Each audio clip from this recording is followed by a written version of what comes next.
നിങ്ങൾ അറിഞ്ഞോ, വീണ്ടും നിപ്പ ഇതാ കേരളത്തിൽ നമ്മുടെ കോഴിക്കോട് ജില്ലയിൽ സ്ഥിരീകരിച്ചതായിട്ട്. ഫറൂഖ് സ്വദേശിയിലാണ് ഇത് സ്ഥിരീകരിച്ചിട്ടുള്ളത്. അദ്ദേഹത്തിന്റെ സമ്പർക്ക പട്ടിക എന്ന് പറയുന്നത് വളരെയധികം വലുതാണ് എന്നാണ് ഇപ്പോൾ കിട്ടിയിട്ടുള്ള റിപ്പോർട്ട്.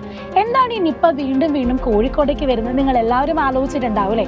ശ്രദ്ധിക്കേണ്ട ഒരു കാര്യം എന്താണെന്ന് വെച്ചാൽ, നിപ്പ പകരുന്നത് നമ്മുടെ ഫ്രൂട്ട് ഈറ്റിംഗ് ബാറ്റിൽ നിന്നാണ്. അതായത് പഴവർഗ്ഗങ്ങൾ ഭക്ഷിക്കുന്ന വവ്വാലുകളാണ്.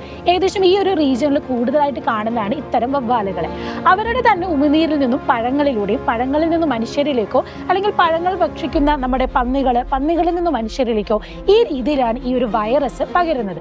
ഇതൊരു വൈറസ് രോഗമായതുകൊണ്ട് തന്നെ വളരെയധികം ഇമ്പാക്റ്റ് ആണ് ഒരു മനുഷ്യ ശരീരത്തിൽ അല്ലെങ്കിൽ ഒരു ജീവനുള്ള വ്യക്തിയിൽ ഉണ്ടാക്കുന്നത്. എന്തൊക്കെയാണ് ഇതിന്റെ പ്രധാന സിംറ്റംസ്? കഠിനമായ ചുമ. കാരണം ഈ വൈറസ് എന്ന് പറയുന്നത് നേരെ ബാധിക്കുന്നത് നമ്മുടെ റെസ്പിറേറ്ററി സിസ്റ്റം അല്ലെങ്കിൽ ശ്വസന വ്യവസ്ഥേനെയാണ്. അതുകൊണ്ട് തന്നെ നമുക്ക് ശ്വസിക്കാനുള്ള ബുദ്ധിമുട്ട്, കഠിനമായ ചുമ, തൊണ്ടവേദന, കൂടാതെ നെർവസ് സിസ്റ്റത്തിനെയും ഇത് ബാധിക്കും. അതുകൊണ്ട് തന്നെ തലവേദനയൊക്കെ ഭയങ്കര കഠിനമായിട്ട് വരാറുണ്ട്. അപ്പോൾ ശ്രദ്ധിക്കേണ്ട കാര്യം എന്താണെന്ന് വെച്ചാൽ, നമ്മൾ ആദ്യം തന്നെ ഇതിനുള്ള പ്രിക്കോഷൻസ് എടുക്കുക എന്നുള്ളതാണ്. മുൻപേ നമ്മൾ ഇതിൻ്റെ കാരണങ്ങളൊക്കെ പഠിച്ച് നമ്മൾ നല്ല രീതിയിൽ മുന്നോട്ട് വന്നതുകൊണ്ട് തന്നെ നിങ്ങൾക്ക് എല്ലാവർക്കും അറിയാം, നമ്മൾ പ്രധാനമായിട്ടും ചെയ്യേണ്ട കാര്യം ഒരു ഡിസ്റ്റൻസ് കീപ്പ് ചെയ്യുക എന്നുള്ളതാണ്. പേഴ്സണൽ ഹൈജീൻ കീപ്പ് ചെയ്യുക എന്നുള്ളതാണ്. ഇത്തരത്തിൽ പഴങ്ങളൊക്കെ വാങ്ങി കഴിക്കുമ്പോൾ ശ്രദ്ധിക്കണം, എവിടെന്നെങ്കിലും കിട്ടുന്ന പഴമൊന്നും എടുത്ത് കഴിക്കരുത്. കുട്ടികൾ പ്രത്യേകിച്ച് ശ്രദ്ധിക്കേണ്ട കാര്യമാണ്. കിട്ടുന്ന പഴങ്ങളൊക്കെ നമ്മൾ എന്ത് ചെയ്യുക, നല്ലോണം കഴുകി വൃത്തിയായത് തന്നെ സൂക്ഷിച്ച് കഴിക്കാനായിട്ട് ശ്രദ്ധിക്കുക.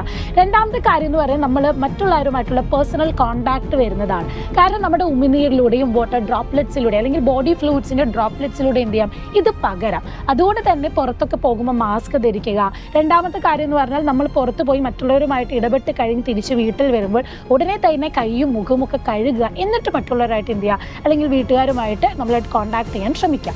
ഇനി പേഴ്സണൽ ഹൈജീൻ പോലെ തന്നെ ഇമ്പോർട്ടൻ്റ് ആണ് എൻവയോൺമെൻറ്റൽ ഹൈജീൻ എന്ന് പറയുന്നത്. സോ നമ്മൾ കൂടുതൽ ശ്രദ്ധിക്കുക. അതുപോലെ തന്നെ മറ്റുള്ളവരിലേക്കും നമ്മൾ വഴി പകരാതിരിക്കാനും ആ ഒരു കോണ്ടാക്ട് കുറയ്ക്കാനായിട്ടും ശ്രദ്ധിക്കുക.